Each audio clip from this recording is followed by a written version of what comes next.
Cravo, Melinde, Mombasa, Zanzibar, Quilua, Ilha de Moçambique ou Sofala. São nomes que os portugueses reconhecem desde os bancos de escola, lugares onde estiveram e, em alguns casos, permaneceram durante séculos. São lugares do Índico africano, lugares onde a vida obedece às regras das marés e ao ritmo dos ventos das monções. Quem dominasse o conhecimento dos ventos podia atravessar distâncias que nos parecem impensáveis. Antes dos portugueses terem ligado o Oceano e o Índico, já os indonésios tinham introduzido a banana no continente africano. E já os juncos chineses tinham transportado girafas para o seu imperador. O mundo que os portugueses aqui encontraram há 500 anos não era como o da África Ocidental. Era um mundo civilizado, entre aspas. Um mundo com cidades, cidades-estado, cidades de pedra, de rocha de coral e cidades com palácios, com mesquitas e com riqueza em circulação. Era este o mundo que teve, aliás, um segundo apogeu no século XIX. Um apogeu que já não se deveu tanto ao comércio do ouro e, em parte, do marfim, mas a um outro tráfico, ao tráfico negreiro e também ao trabalho escravo nas plantações de cravim, de especiarias, ou também nos palmares, nas economias do coco. Este é um mundo que fundamentalmente cruzou africanos de língua banto, que para aqui vieram no início há 2000 anos, e também árabes mercadores. Vieram, misturaram-se, ou seja, cruzaram-se com as linhagens africanas e deram origem a uma cultura, o Swahili. Este Swahili, no fundo, é comércio, é uma língua franca e é uma religião, o Islão. Ficou o Islão e ficou a língua. E ficam também as imagens de uma vida como que percorrida a duas velocidades. A velocidade lenta, desesperadamente lenta, de quem parece cansado de sobreviver, e o trabalho nas plantações. Um trabalho que lembra, de certeza que hoje ainda lembra, o trabalho escravo que faziam os seus avós, os avós dos negros que hoje trabalham nas plantações.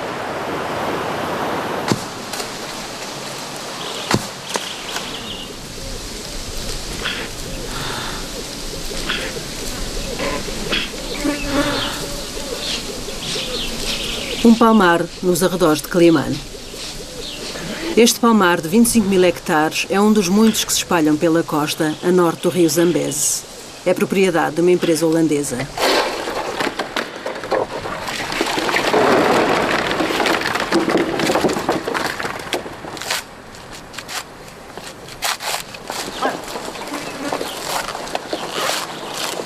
O coco tem múltiplos usos, da alimentação à cosmética. É uma das principais riquezas de toda a costa oriental de África, o que explica o interesse das multinacionais que comandam à distância a economia da copra e o modo como aí se vive e se trabalha. Nesta plantação vivem 500 famílias e todos os dias agrupam os frutos, abrem-nos, livram-se das suas águas, revelam as suas polpas.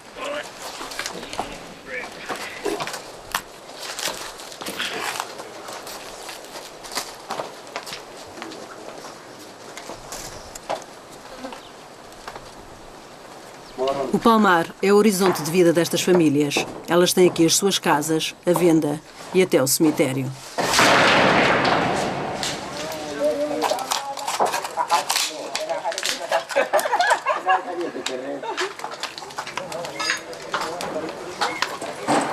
A casca e o lenho servem para aquecer as estufas, para a secagem da copra.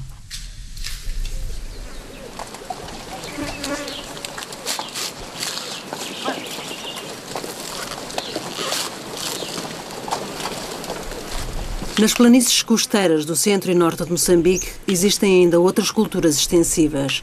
É o caso do algodão, recolhido por homens e mulheres na plataforma continental, ao largo da ilha de Moçambique.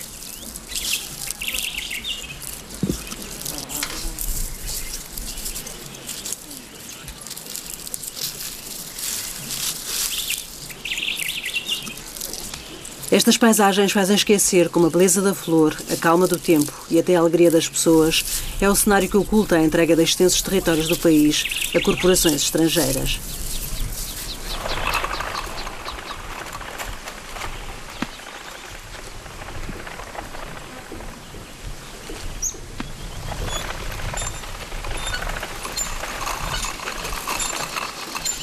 Definitivamente é preciso seguir os caminhos da história para se entender como em África há tantas Áfricas. A África encontra-se desde logo nas suas raízes, nos cantos, nas danças ou nos ritos de iniciação.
A ilha de Moçambique é a ilha que recebeu, nas décadas de 80 e 90, milhares de refugiados de uma guerra sem quartel.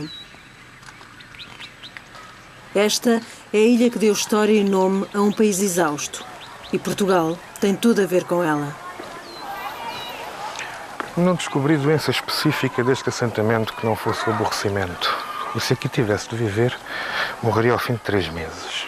Isto dizia um capitão de fragata inglês que aqui deu à costa em 1812. E no exagero do comentário, há a verdade e há a mentira. Há a mentira porque a ilha é insalubre. Foi sempre regularmente afetada por epidemias, boa parte delas devastadoras. O capitão inglês apenas teve a sorte de aqui ter chegado num ano bom. Mas há também verdade.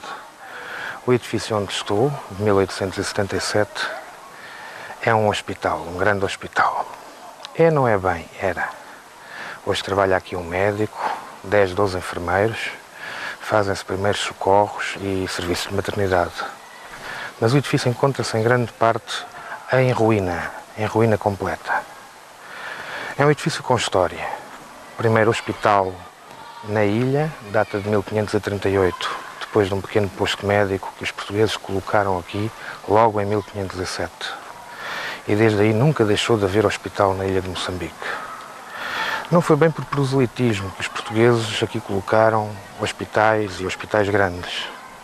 De facto, às portas da independência de Moçambique existiam 400 médicos para 8 milhões de habitantes. Não é muito, como se pode imaginar. O que aconteceu foi que nesta ilha o hospital era tão importante como a fortaleza. A ilha de Moçambique servia de placa giratória. Não havia navio português partido de Lisboa para a Índia que não tivesse de parar aqui, ou regressado da Índia a caminho de Lisboa que não tivesse também de parar aqui, aguardando depois os melhores ventos para seguir até ao destino final. Era exatamente porque o papel da ilha de Moçambique era este, o de servir de porto seguro aos portugueses, e porque nestes barcos vinha sempre gente doente, que ou provocava uma epidemia por toda a ilha, ou aqui se conseguia restabelecer que na ilha de Moçambique sempre houve hospitais.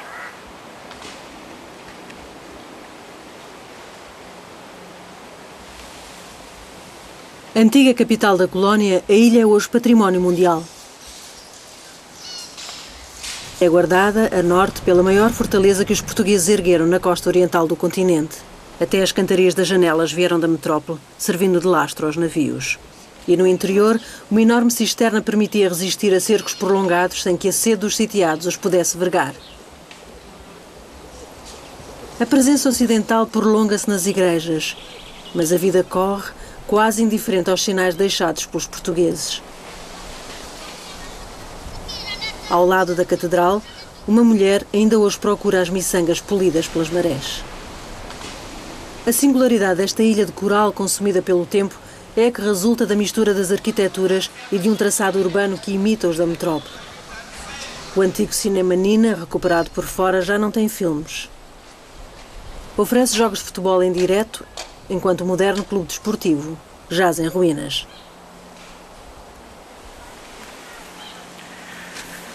Era no cais, junto ao Jardim do Governador, que desembarcavam os colonos e os visitantes brancos da ilha. Desembarcavam e eram transportados para as casas apalaçadas ou para as feitorias em rickshaw.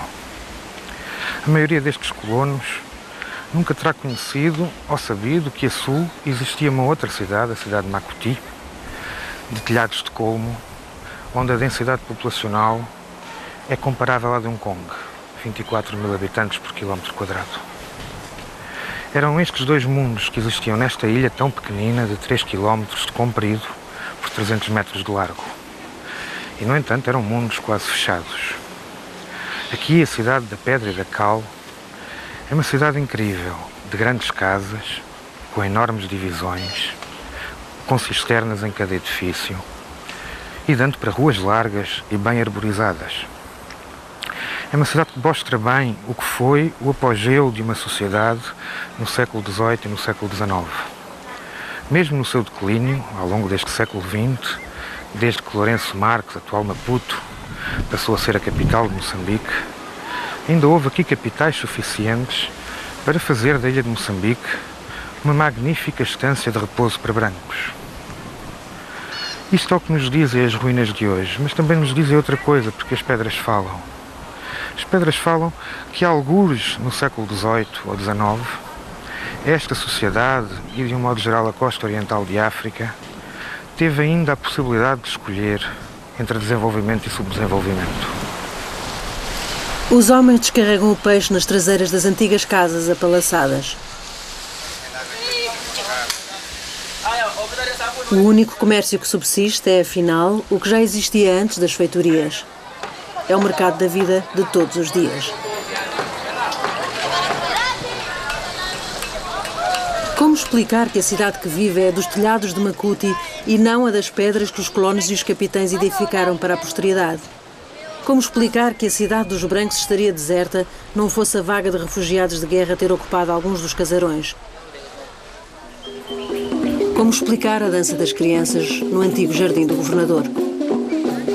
O lugar transformou-se num reduto onde os habitantes renovam as suas esperanças em ritos e cerimónias.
portugueses de Quinhambé estavam principalmente instalados em 3 cidades: em Sofala, na ilha de Moçambique e em Quilua.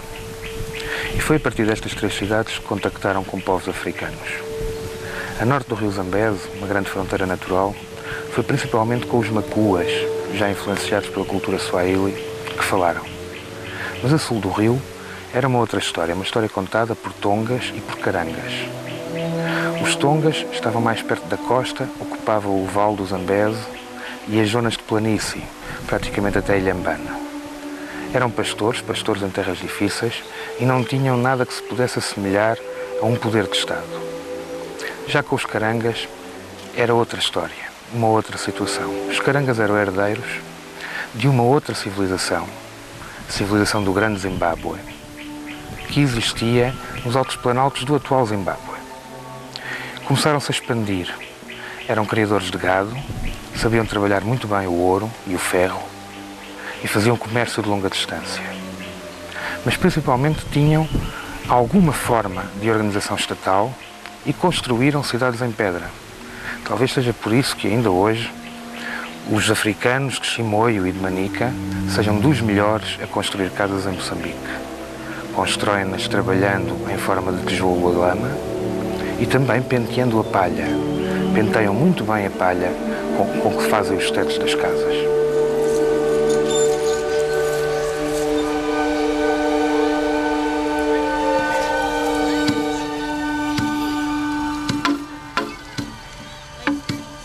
A arte da construção é apenas um dos lados de uma cultura. Outro é o da religiosidade.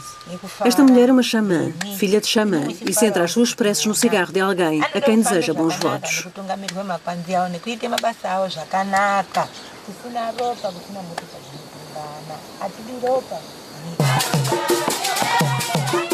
Na capital de Manica, no Chimoio, uma comunidade religiosa síria dança até ao paroxismo.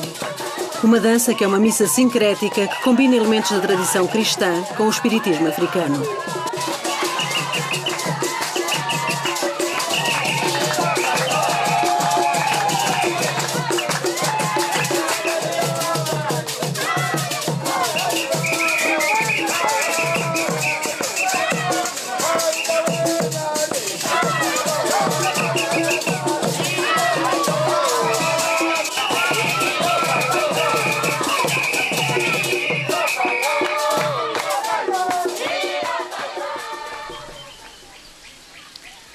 Bem mais a norte, em lugares habitados por macondes, não é a construção que marca a identidade da etnia.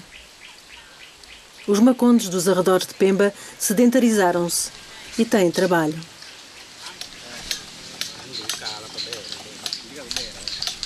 Neste caso, além de artesanato corrente, a encomenda é do fornecimento de martelos para os tribunais moçambicanos. Em pau preto, uma madeira protegida. Os macondes trabalham também o marfim. O marfim foi, para os portugueses, o substituto do ouro que aqui esperavam encontrar. Mas o metal amarelo era escasso. Os capitães voltaram-se para o marfim que traficavam para a Índia. Foi este o negócio que moldou a conquista de Moçambique. As expedições em busca de elefantes penetravam cada vez mais no interior. Os acordos com as lideranças locais passaram a ser inevitáveis. E os capitães obtinham o curioso título de esposo do chefe africano. As faces das mulheres do Ibo são uma metáfora da mestiçagem. Por exemplo, entre os carangas eram as mulheres do chefe que decidiam qual dos filhos herdava o reino. Ser esposa do chefe dava direito a terras e gado. Assim, compreende-se melhor o título atribuído aos portugueses do Marfim, ou os primeiros casamentos entre brancos e negros. Para sobreviverem, os conquistadores que se fixaram no interior adotaram a cultura dos conquistados.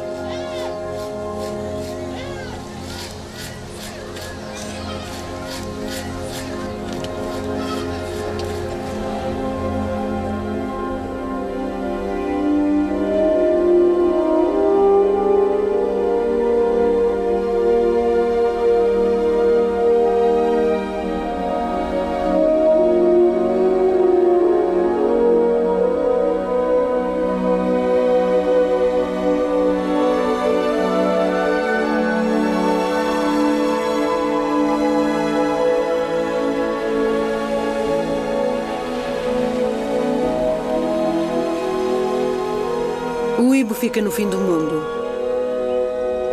Os portugueses escolheram a ilha porque ela só era acessível com o conhecimento das marés e porque se ocultava no interior de um arquipélago de 24 ilhas.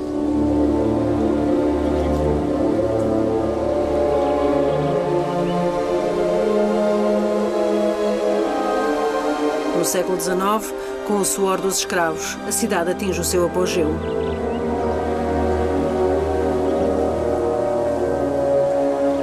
Hoje, ela deve os seus encantos ao abandono.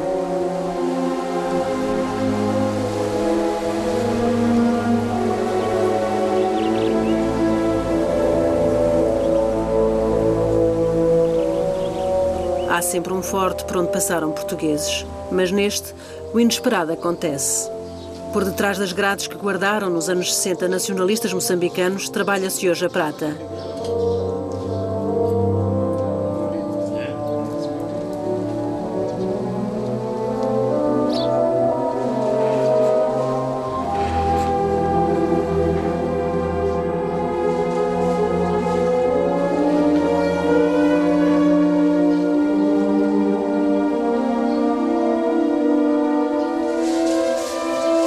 Não há minas de prata no arquipélago, nem nas proximidades. A prata que existe no Ibo é a das moedas cunhadas em séculos passados e que, por mil razões, ficaram sem dono. São moedas deixadas por comerciantes, por negreiros, por piratas e corsários. São moedas que contam a história do sucesso do Ibo nos séculos XVIII e XIX.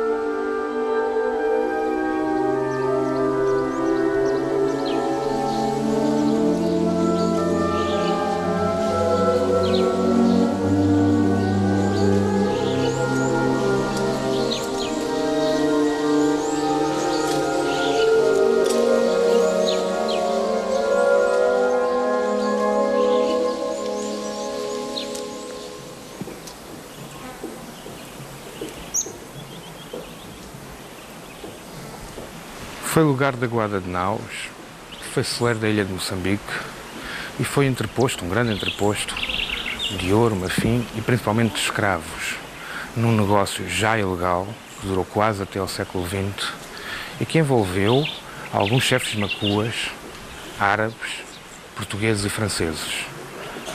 Portugueses especiais, os chamados muzungos, afro-portugueses, descendentes de portugueses que se foram cruzando com as linhagens africanas. Hoje o Ibo são ruínas modernas. É isso que é esta cidade. Uma cidade que em 1975, depois da independência, viu partir os muzungos e os indianos e que ficou com uma cidade dos brancos, que é quase uma cidade fantasma. E ficou com outra, o Rituto, com 5, 6 mil habitantes, que é a cidade dos negros. Estes negros podiam ter ocupado a cidade dos brancos, mas não o fizeram. Abandonaram-na ao tempo, ao vento, à calmaria, e se calhar são assim os lugares de memória do fim do mundo. A cidade dos brancos tem a fantasia das cidades abandonadas, mas à medida que se caminha em direção ao Rituto, a atividade começa a surgir.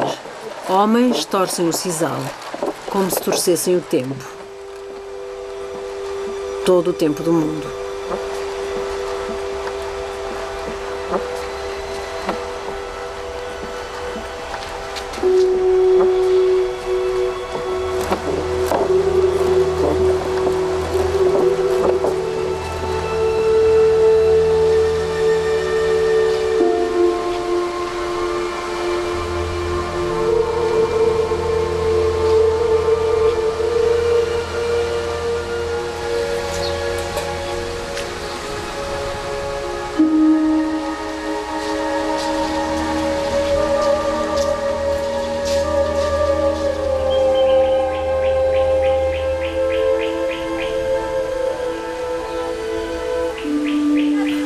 Em 1892 constitui-se uma companhia, a Companhia do Niassa. Ela constituiu-se com base no direito que lhe foi dado por Portugal de poder explorar todo o norte de Moçambique, 160 mil quilómetros quadrados, por um período de 35 anos. Uma concessão, portanto. Esta companhia, 3 anos depois, tinha conseguido reunir 400 mil libras de capital para investir. Mas não o investiu aqui. Por isso, simplesmente, julgou-o na bolsa e perdeu. Estava praticamente falida. Só 4 anos mais tarde, fez a sua primeira intervenção no território. Enviou 3 expedições militares do Ibe para o interior e mal sucedidas de resto. Depois disso, conta-se a única proeza desta companhia. Em 1904, inicia uma nova cidade, Porto Amélia, hoje Pemba, e que explica grande parte das razões pelo qual o Ibe perdeu importância nesta zona de Cabo Delgado. Em 1908, a companhia do Niassa, que era de capitais ingleses, estava novamente falida. E em 1913, os ingleses venderam muito facilmente à Alemanha a companhia. A Alemanha tinha comprado uma colónia por 15 anos. Veio, entretanto, a Primeira Guerra Mundial, os alemães perderam e os ingleses recuperaram a companhia. Recuperaram-na na esperança de conseguirem uma prorrogação do alvará por mais tempo. Era demasiadamente escandaloso, porque eles não tinham feito rigorosamente nada até então. Como os portugueses, nessa altura, lhe não renovaram o alvará, o que aconteceu foi simples. Os últimos 10 anos da Companhia de Niassa foram passados em cobranças aceleradas de impostos de palhota e também no recurso à mão de obra extensiva para as plantações particulares dos acionistas da própria companhia.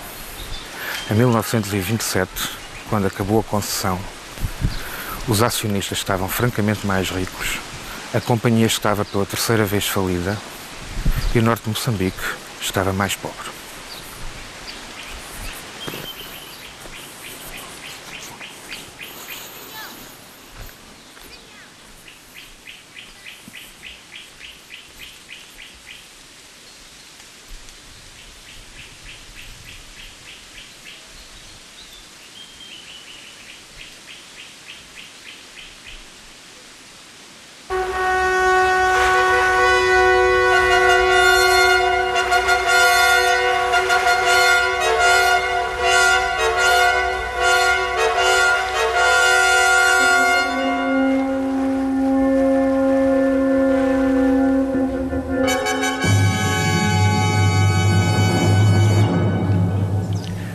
Em 1502, segunda viagem de Vasco da Gama à Índia, fragmentos do diálogo entre o capitão mor português e o rei moro de Quiloa, na versão de Gaspar Correia.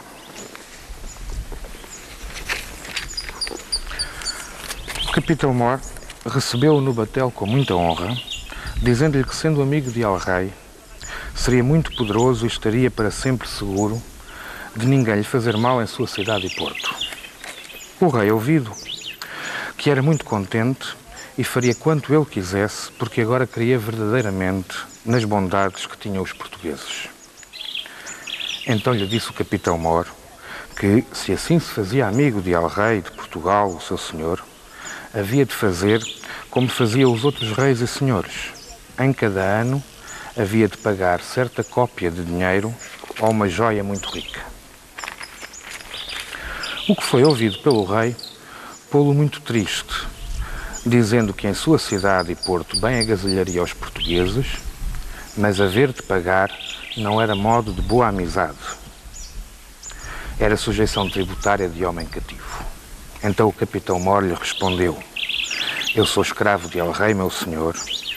Se eu quiser, em uma só hora a tua cidade será feita em brasas, e se a tua gente quiser matar o fogo, dentro dela serão todos queimados. E quando tu vires isto, bem sei que te arrependerás. Vai-te para a terra que logo verás. E o rei de Quiloa respondeu: se eu soubesse que me querias cativar, teria fugido para o mato, que é melhor ser adibo solto que galgo preso em trela de ouro. Este foi o primeiro diálogo, em 1502. Nesta altura, o rei árabe acabou por pagar o tributo.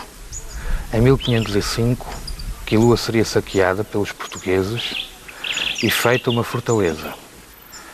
Em 1512, os portugueses abandonavam Quiloa, depois dela já não ter qualquer tipo de interesse comercial. Foi em cima dessa fortaleza portuguesa que os árabes construíram no século XVIII uma outra, a que está atrás de mim. Chama-se Gereza. Gereza quer dizer em Swahili prisão. Mas não é preciso ser um gênio para se perceber que a origem da palavra Gereza é uma palavra bem portuguesa. Igreja.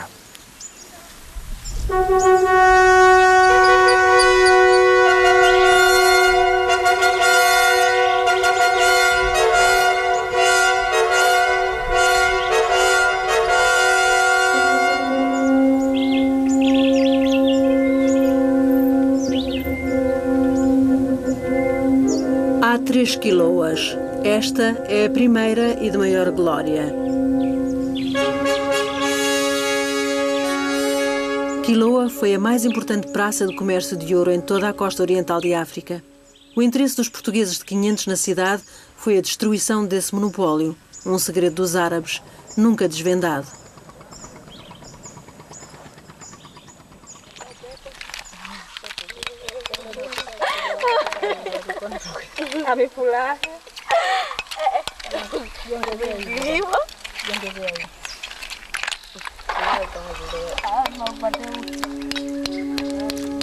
A importância do lugar remonta ao século XI, quando aqui se construiu, em pedra de coral, a maior mesquita desta costa de África.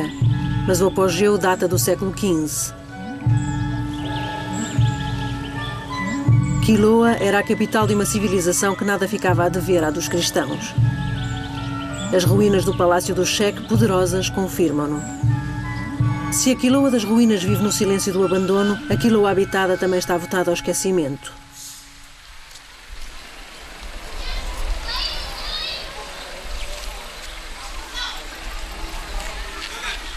A Quiloa de hoje é uma vila vulgar que serve uma comunidade piscatória bem modesta.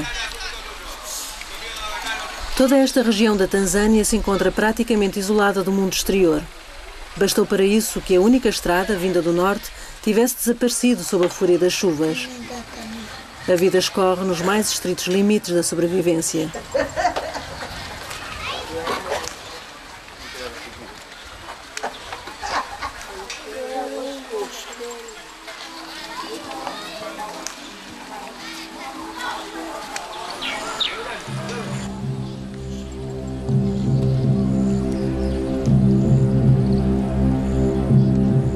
Em Quiloa, até o sol, compreensivo, se põe mais devagar.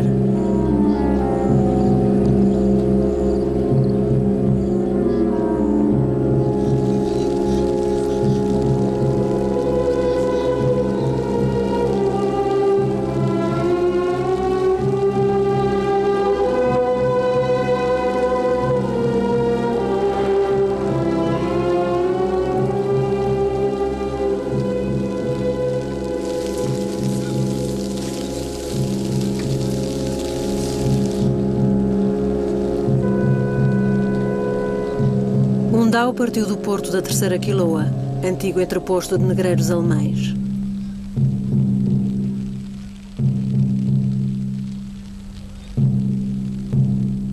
Rumo a norte, em direção à grande ilha, Zanzibar.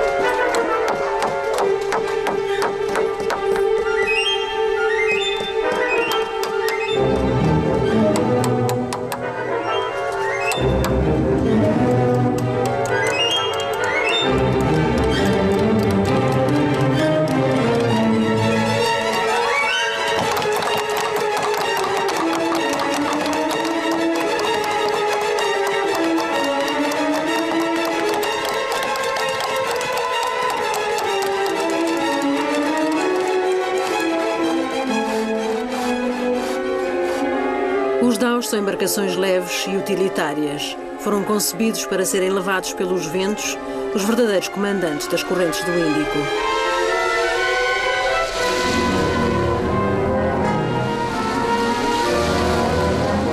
Os daus são um dos legados dos árabes do Iêmen e de Omã.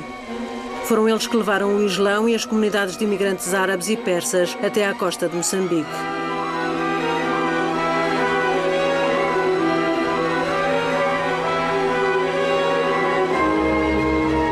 Nestes mares, o tráfego era intenso.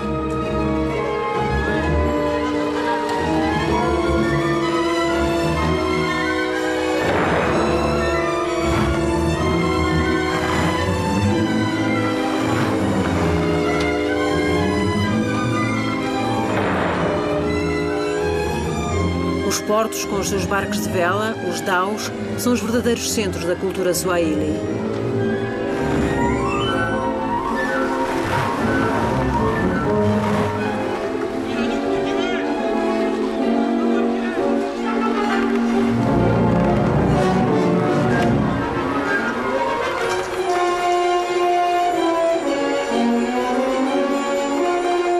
O Índico foi para as grandes velas triangulares um mar interior, um gigantesco lago para as trocas e comunicações. Foi com este mundo que as caravelas se travaram de razões.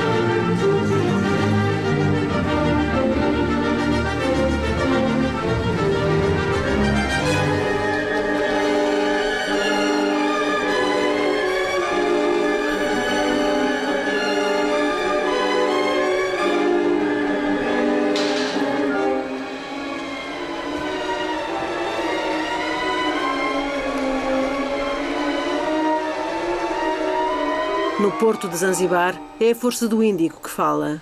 Os portugueses estiveram cá, mas a história de Zanzibar não se escreve em português. Zanzibar. Este nome tem qualquer coisa de mágico. Lembra sultões, princesas, palácios. E este é um modo, o modo Mil e Uma Noites, de olhar para a cidade de Zanzibar. Há outros, por exemplo, Livingstone, um grande explorador africano que aqui viveu um ano, chamava-lhe não Zanzibar, mas Stinkibar, tal o fedor que exalava desta cidade. E a verdade é que boa parte da magia se perde quando se fica a saber que esta capital teve o seu esplendor no exato momento em que concentrava aqui também o maior número de escravos de toda a África Oriental. Ou seja, esta era uma cidade que tinha sultões e princesas de um lado e que tinha também muitos milhares de escravos do outro. A própria malha urbana da cidade hoje ainda reflete essa história, que é uma história com 100 anos de idade. A cidade antiga, a cidade de pedra, é um triângulo com mar dos dois lados e que agora tem uma avenida que a fecha e que antes era um rio. É a chamada Creek Road. Aqui estão ainda hoje todos os que são comerciantes indianos ou árabes ou europeus. E do outro lado começa a cidade dos negros, a cidade da África subdesenvolvida.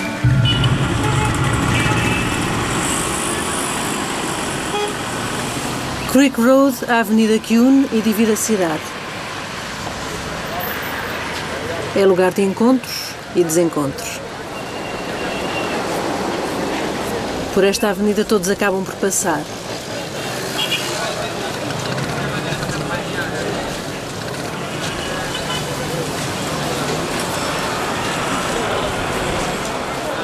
Em Zanzibar, combina-se o ritmo pausado das regiões subtropicais com a força primitiva das cidades de comércio.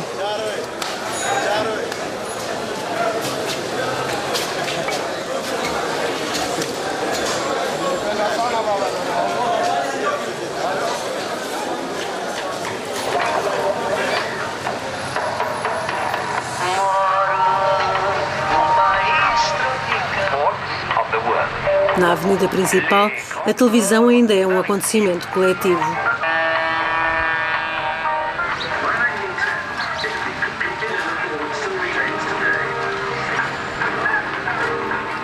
Para aqui, para a ilha, vieram primeiro os povos da costa africana, os jins. Vieram depois árabes, sabeus, populações do atual Iêmen. Seguiram-se os persas, os Shirazi, que espalharam comunidades ao longo de toda a costa e também na ilha. Estes três povos misturaram-se ao longo dos séculos e geraram uma cultura comum, o Swahili, uma cultura de comércio, com uma língua comum, franca, e também com uma religião comum, o Islão. No século XVI chegaram portugueses e depois ingleses e franceses. Mas 100 anos antes dos portugueses aqui chegarem, já cá tinham estado juntos da China e da Indonésia. É esta enorme mistura de gente e de histórias que faz muito do caráter atrativo e extraordinário desta ilha.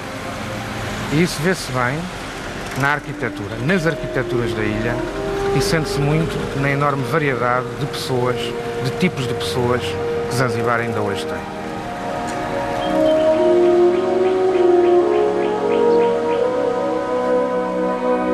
A capital da ilha mais parece um cenário. Consta que o basamento deste pano de muralha se ficou a dever a portugueses. Ninguém sabe ao certo. Como ninguém sabe o modo como as ruas e ruelas da cidade velha adquiriram forma. No labirinto, a luminosidade é pouco vulgar. Por aqui o visitante pode perder-se, mas não se perde. Uma vulgar sucessão de janelas apresenta-se como uma exposição ao ar livre. Os alpendres dos prédios altos insinuam casas em cima de casas. E na rua, as soleiras das portas servem de conversadeiras.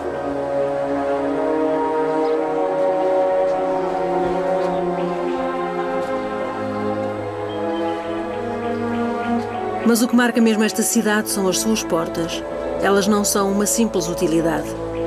São a assinatura das diferentes comunidades que o tempo fez chegar a Zanzibar.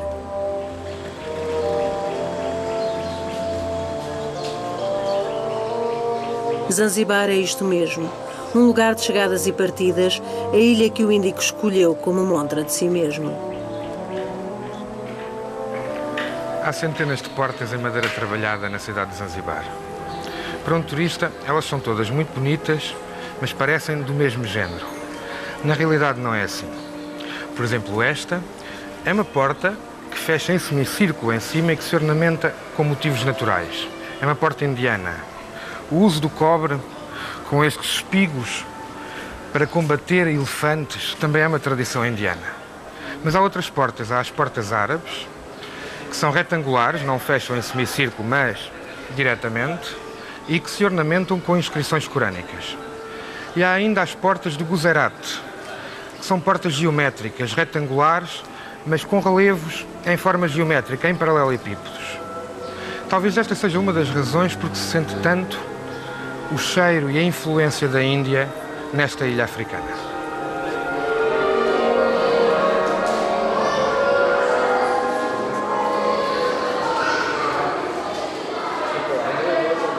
Apesar de maioritariamente muçulmana, em Zanzibar estão presentes todos os cultos que aqui chegaram, como o hinduísmo.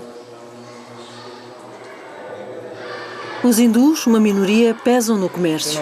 Em Zanzibar, ele envolveu sempre povos diferentes, o que contribuiu para um clima de tolerância religiosa. Desde logo, o integrismo islâmico não tem aqui grande peso.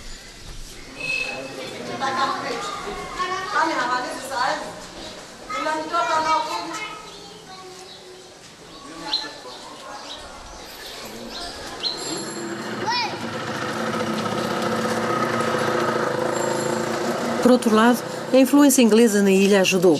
O Império Britânico evitava os conflitos confessionais que prejudicavam os negócios.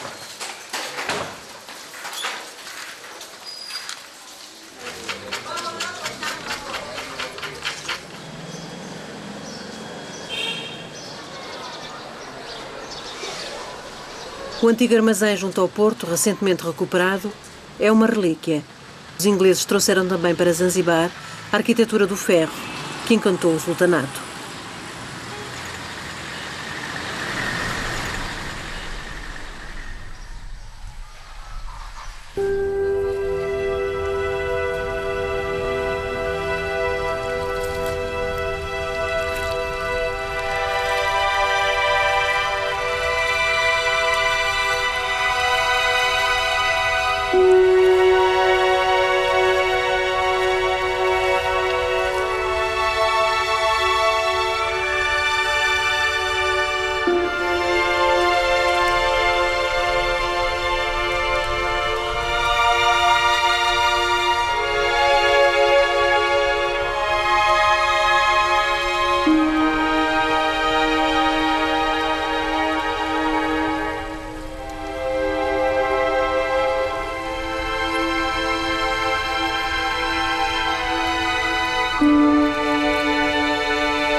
os tempos da monocultura do cravinho nesta ilha de especiarias e cheiros exóticos. Existem ainda algumas plantações, mas nada comparado com o sucedido durante o século XIX, quando o Sultanato de Zanzibar concentrou nesta especiaria o grosso do trabalho escravo. Este modo de vida existiu sempre. Este ritmo perde-se nos séculos e terá sido o que os portugueses encontraram quando no século XVI aqui chegaram.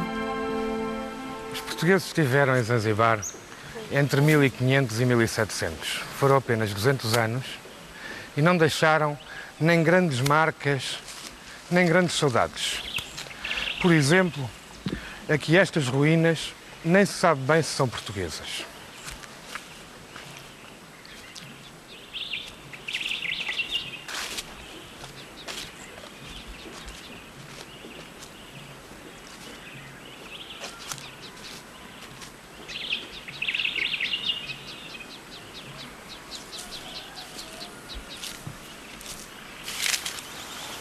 Como não foram estudadas, estas ruínas ainda guardam o seu segredo e não provam, em definitivo, que tenham sido portuguesas. O que se sabe é que elas foram feitas não de pedra normal, mas de rocha de coral, integralmente. São ruínas que estão um pouco recuadas face à praia e já estão no interior da selva. E, de facto, correspondem aos séculos XVI ou XVII. Nós estivemos cá, mas estiveram também ingleses. E antropólogos daqui, de África, sustentam que também estas ruínas podem ter sido perfeitamente de cultura swahili. O que de facto prova a presença portuguesa aqui em Zanzibar é, acima de tudo, a presença de algumas palavras na língua swahili. Parafujo é uma delas e pera, da pera abacate, é uma outra, de que os swahilis se apropriaram.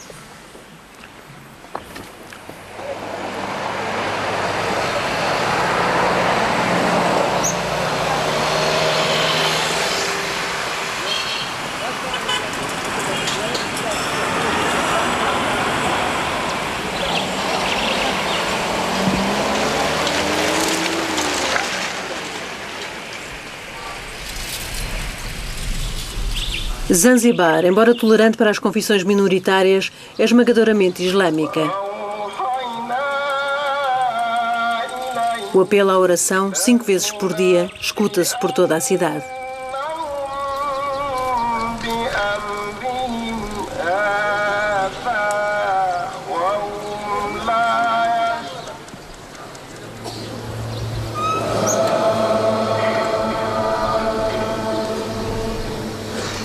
A presença do Islão não tem, contudo, o rigor que se pode descobrir noutros países muçulmanos. Claro que os homens não faltam à oração, mas os ritos observam-se com alguma informalidade.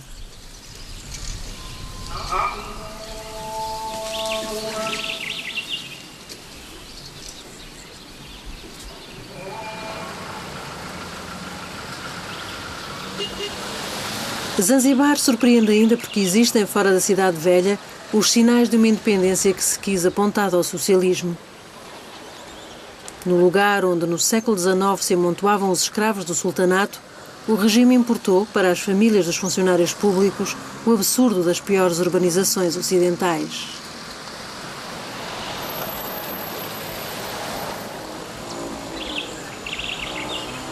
É o outro lado da cidade de Zanzibar. Uma cidade de betão construída por alemães da antiga RDA no final dos anos 60. E é aqui que se deve contar a história do fim da escravatura nesta ilha. Eis os factos principais. Em 1822, os ingleses impuseram ao sultão de Omã e de Zanzibar fortes restrições à exportação de escravos da ilha.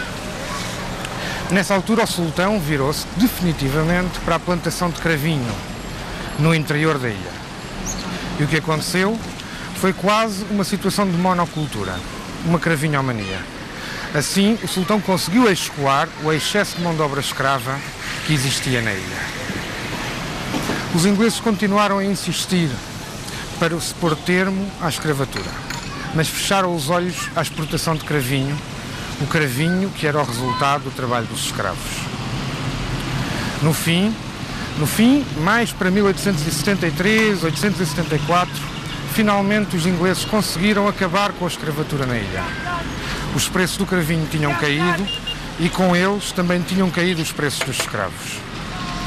Os ingleses conseguiram acabar com a escravatura E no exato momento em que o conseguiram fazer, também ficaram a mandar na ilha. Zanzibar passou a ser um protetorado britânico.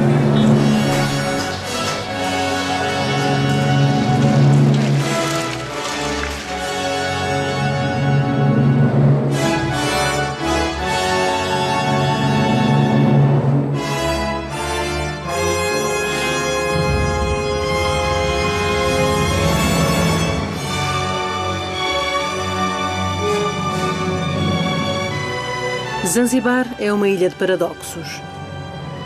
Os ingleses obtiveram-na em nome da luta contra a escravatura, mas não ficaram com ela por muito tempo. Hoje, Zanzibar é uma ilha federada com a Tanzânia. Amanhã, porque grande parte da população deseja a separação, poderá ser independente.